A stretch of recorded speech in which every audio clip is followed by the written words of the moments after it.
Blighty Thank God is based on the diary our family discovered my late father, Ron Chapman, wrote in 1943 when he was a young RAF pilot serving in the Middle East and Italy.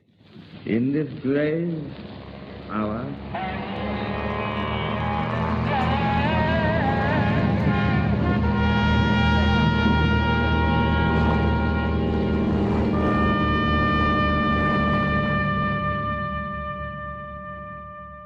I'm Neil Chapman and a former journalist. The podcast highlights the stories I uncovered when I researched his diary along with other historical sources. And that consequently this country is at war with Germany. Diseases are the big winners in wartime. World War II was no different, except in one sense.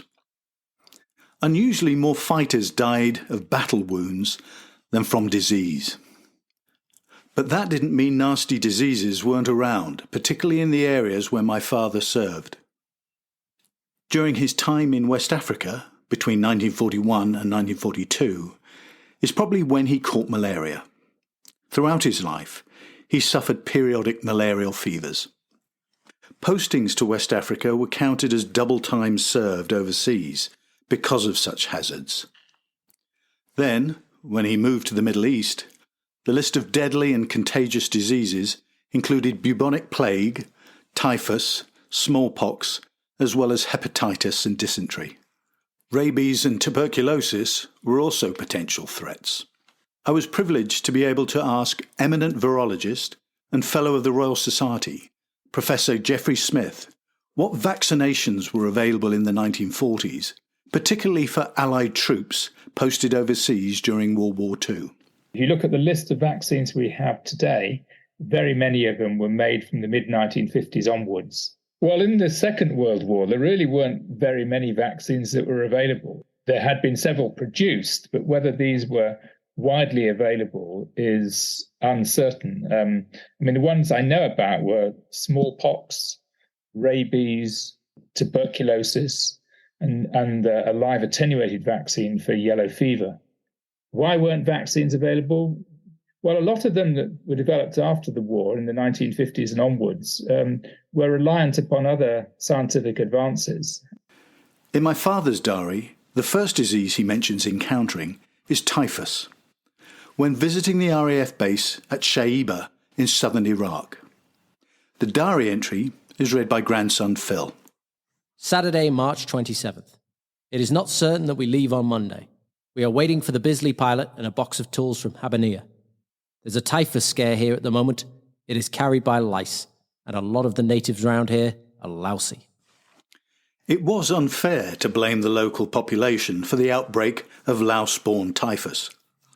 Troop and refugee movements, crowded camps and prisons, undernourishment and lack of bathing and laundry facilities provided ideal conditions for typhus-carrying lice. And many of those conditions existed and had nothing to do with the local people. During World War I, typhus killed 3 million people, so it's no wonder that at the outbreak of the Second World War, it was regarded as one of the most dangerous of the potential epidemic diseases expected to spread during or after the war. With no vaccine, the American military used to spray its soldiers with DDT powder to control the spread of the lice that could carry typhus.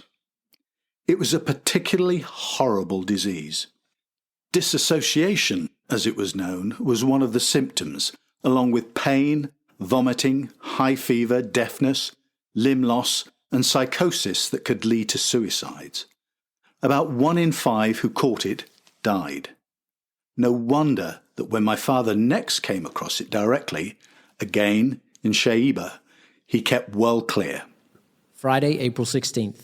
Took nearly 4 hours to Shaiba, and on landing there we had to hang out for about 1.5 hours till Peel authorized us out. We couldn't leave tarmac, as if we did, we had to see the surveillance medical officer. Typhus. Took off and made Bahrain in 4 hours 20 minutes. Quite a smooth trip. The outbreak he encountered in Shaiba, first in March and again in April, lasted until June of 1943. For the second time in the lives of most of us, we are at war.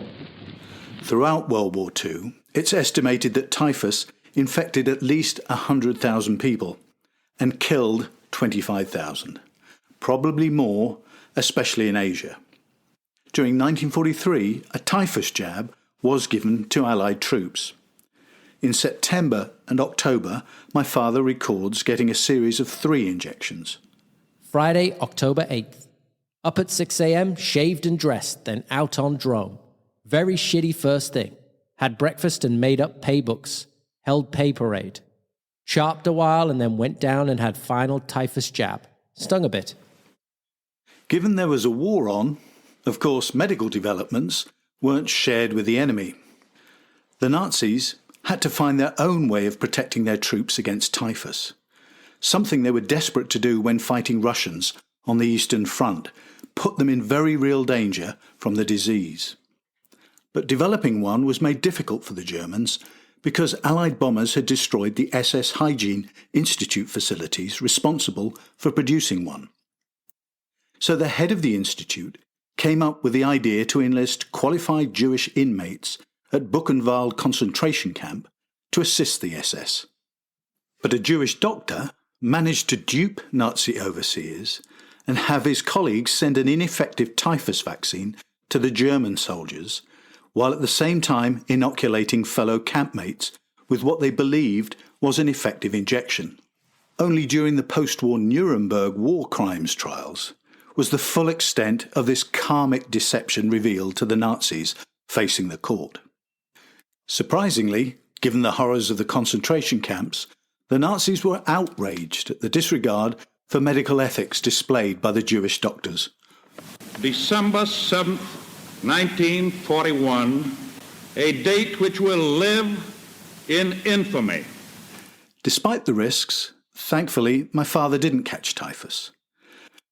But it turns out the 3 jabs he received against the disease didn't protect him. In the late 1960s, research concluded that what was given to Allied troops during the war wasn't effective. So with no effective vaccine for the Allied troops against typhus, Professor Smith described to me the steps usually taken to prevent the disease spreading. Well, I don't know what the typhus vaccine was that was being administered and called a vaccine in the 1940s, but I mean, that disease is carried by insect vectors, as are many diseases like malaria. And so there, the challenge is to get rid of the insect vector or the biting carrier of the disease. And if you do that, you essentially protect people from catching it. If somebody already got it, well, then you had to try and treat the bacterial infection with an antimicrobial compound. Never in the field of human conflict was so much owed by so many to so few. In June of 1943, and for most of the summer that year, my father was with a special detachment posted from RAF Habbaniyah to Baghdad airport. He was asked to go by the person in charge of the detachment, Flight Officer Featonby, who my father flew with and got along with personally. At the back of the diary, he wrote a number of pen portraits of some of the people he served with and what he thought of them. At first hearing, my father's opinion of Featonby seems quite harsh, mocking anxieties and observing a degree of neediness. Shortish bloke, lace curtains language. Very ice sort of chap. Very helpful, good pilot. An only child, obviously, used to plenty of money and good surroundings, so-called. Do him good to have to live on very little. Done ops in desert, but hasn't cured him. Even 2 years as a sergeant failed to do that. Needs his mother or wife to look after him. Bags of imaginary illnesses. Stomach trouble and falling hair worry him no end. Likes to do everything well. Easily can take the piss out of him, no bother at all. Likes plenty of sympathy. Doesn't like children, likes dogs. Kids would interfere with his pleasure. Very self-centered. But despite it all, my father liked Featonby and recognised that he, like many colleagues, was becoming war-weary. Nice bloke, though, for all his faults, and if you can stand him and figure him out. On the whole, everything considered and weighed, good bloke. Popular with the blokes. Has had his fill out here, ought to go home. The detachment's working role seems to have been to coordinate the military air traffic through Baghdad airport, especially those carrying VIPs. But in between the arrival and departure of people like Lord Mountbatten and Noel Coward, detailed in the Blighty Thank God episode Brief Encounters with VIPs, one regular task was to cull the local wild dog population. Saturday, June 26. Had dinner, then went shooting till dark. Got a pie dog in the leg at about 400 times magnification. Not bad shooting using sights at 1600 yards on rifle. Wednesday, September 15th. Up at 6:15 a.m., washed, dressed and into control room. Had breakfast and saw running. No mail for me. Funny, everybody else got quite a bit yesterday.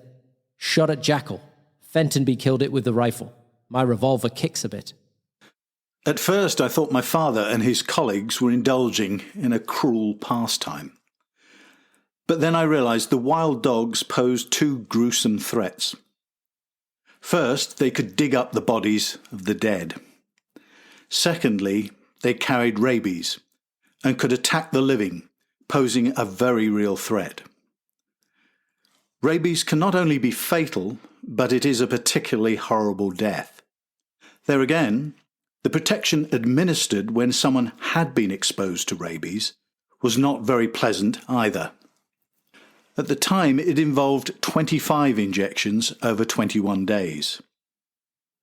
And towards the end of 1943, about 20 pilots from the same unit as my father, communications flight, had to receive a course of rabies injections when they were in contact with rabid dogs. The pilots ended up grounded for 24 days because the injection serum made a number of them sick. To add insult, they were ordered not to drink alcohol until just before Christmas.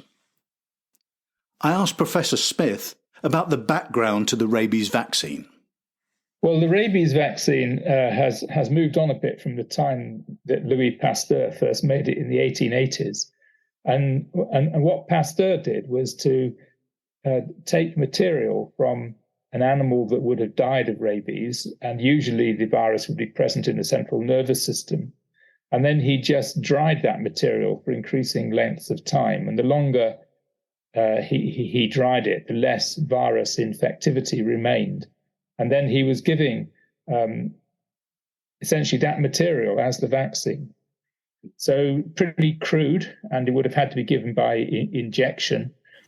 My father's reaction to the news of a rabid dog on the base and the prospect of the injections was to hastily arrange to fly off the base and stay away for a couple of days. On his return, no one put two and two together that he'd been absent when the first set of jabs were administered. So he avoided the discomfort of receiving the injections, as well as the drinking ban. To find maps, photographs and other material associated with each episode, as well as the complete diary with my research notes, visit the website blightythankgod.co.uk. The diary extracts are read by Ron Chapman's 8 grandchildren. He'd be proud of all of them.